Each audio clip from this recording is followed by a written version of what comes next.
হরে কৃষ্ণ।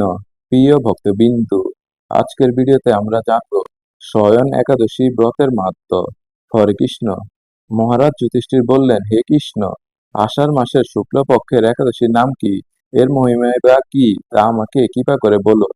ভগবান শ্রীকৃষ্ণ বললেন, ব্রহ্মা এই একাদশী সম্পর্কে দেবর্ষি নারদকে যা বলেছিলেন, আমি সেই আশ্চর্যজনক কথা আপনাকে বলছি। শ্রী ব্রহ্মা বললেন, হে নারদ, এ সংসারে একাদশীর মতো পবিত্র আর কোনো ব্রত নেই। সকল পাপ বিনাশের জন্য এই বিষ্ণু ব্রত পালন করা একান্ত আবশ্যক। যে ব্যক্তি এই প্রকার পবিত্র পাপনাশক এবং সকল অভীষ্ট প্রদাতা একাদশী ব্রত না করে তাকে নরকগামী হতে হয়। আষাঢ়ের শুক্লপক্ষের এই একাদশী শয়নী নামে বিখ্যাত। শ্রী ভগবান ঋষিকেশের জন্য এই ব্রত পালন করতে হয়। এই ব্রতের সম্বন্ধে এক মঙ্গলময় পৌরাণিক কাহিনী আছে, আমি এখন তা বলছি। বহু বছর পূর্বে সূর্য বংশে মানদাতা নামে একজন রাজর্ষি ছিলেন। তিনি ছিলেন সত্যপ্রতিজ্ঞ এবং প্রতাপশালী চক্রবর্তী রাজা। প্রজাদেরকে তিনি নিজের সন্তানের মতো প্রতিপালন করতেন। সেই রাজ্যে কোন রকম দুঃখ, রোগ, ব্যাধি, দুর্ভিক্ষ, আতঙ্ক, খাদ্যাভাব অথবা কোনো অন্যায় আচরণ ছিল না। এইভাবে বহুদিন অতিবাহিত হলো, কিন্তু এক সময় হঠাৎ দৈব দুর্বিপাকে ক্রমাগত 3 বছর সে রাজ্যে কোনো বৃষ্টি হয়নি। দুর্ভিক্ষের ফলে সেখানে দেবতাদের উদ্দেশ্যে দান মন্ত্রের সাহা সদা ইত্যাদি শব্দ বন্ধ হয়ে গেল। এমনকি বেদ পাঠও ক্রমশ বন্ধ হলো। তখন প্রজারা রাজার কাছে এসে বলতে লাগলো, মহারাজ, দয়া করে আমাদের কথা শুনুন। শাস্ত্রে জলকে নার বলা হয়, আর সেই জলে ভগবানের অয়ন অর্থাৎ নিবাস। তাই ভগবানের এক নাম নারায়ণ। মেঘ রূপে ভগবান বিষ্ণু সর্বত্র বাড়ি বর্ষণ করেন। সেই বৃষ্টি থেকে অন্ন এবং অন্ন খেয়ে প্রজাগণ জীবন ধারণ করেন। এখন সেই অন্নের অভাবে প্রজারা ক্ষয়প্রাপ্ত হচ্ছে।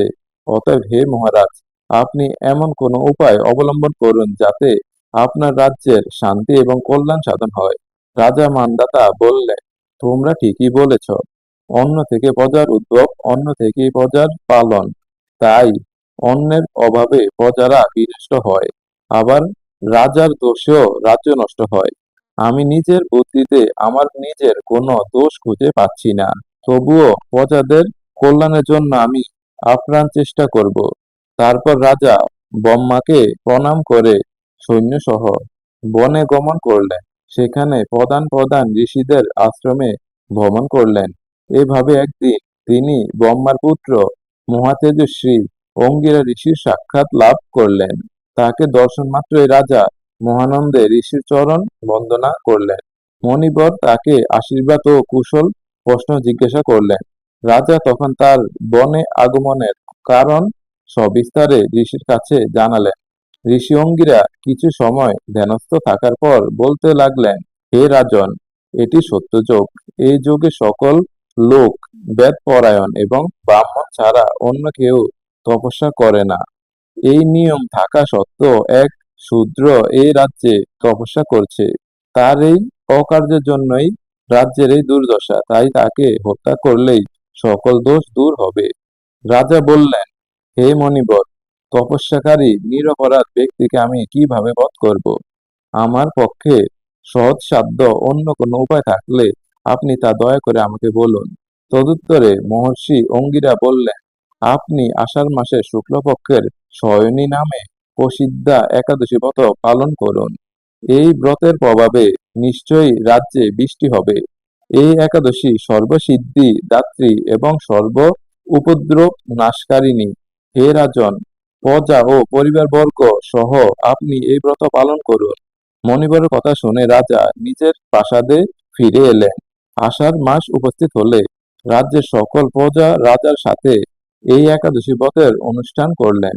ব্রত প্রভাবে প্রচুর বৃষ্টিপাত হলো। কিছুকালের মধ্যেই অন্নাভাব দূর হলো। ভগবান ঋষিকেশের কৃপায় প্রজাগণ সুখী হলো। এ কারণে সুখ ও মুক্তি প্রদানকারী এই উত্তম ব্রত পালন করা সকলেরই অবশ্য কর্তব্য। ভবিষ্যৎ পুরাণে যুধিষ্ঠির, শ্রীকৃষ্ণ তথা নারদ, ব্রহ্মা সংবাদ রূপে একাদশীর এই মাহাত্ম্য বর্ণিত হয়েছে। প্রিয় ভক্তবিন্দু, একাদশী ব্রত পালনের সঠিক নিয়ম জানতে চান তাহলে আই বাটনে দেওয়া ভিডিওটি দেখুন। সেখানে একাদশী ব্রত পালনের সম্পূর্ণ সঠিক নিয়ম ও একাদশীর দিন কি খাবেন কি খাবেন না সবকিছু স্বাস্থ্যসম্মত ভাবে সহজ ভাষায় তুলে ধরা হয়েছে। এখনই আই বাটনে ক্লিক করে সম্পূর্ণ ভিডিওটি দেখুন। প্রিয় ভক্তবিন্দু, আসুন আমরা শ্রী হরির নাম জপ করি এবং তার চরণে আত্মসমর্পণ করি। ভিডিওটি ভালো লাগলে লাইক, শেয়ার ও চ্যানেলটি সাবস্ক্রাইব করতে ভুলবেন না। এ ধরনের ভিডিও বানাতে আমাদের অনেক পরিশ্রম করতে হয়, তাই ভিডিওটি ভালো লাগলে চ্যানেলটি সাবস্ক্রাইব করুন। সকলের জীবনে শ্রী শ্রী রাধাকৃষ্ণের অশেষ কৃপা বর্ষিত হোক। হরে কৃষ্ণ, রাধে রাধে।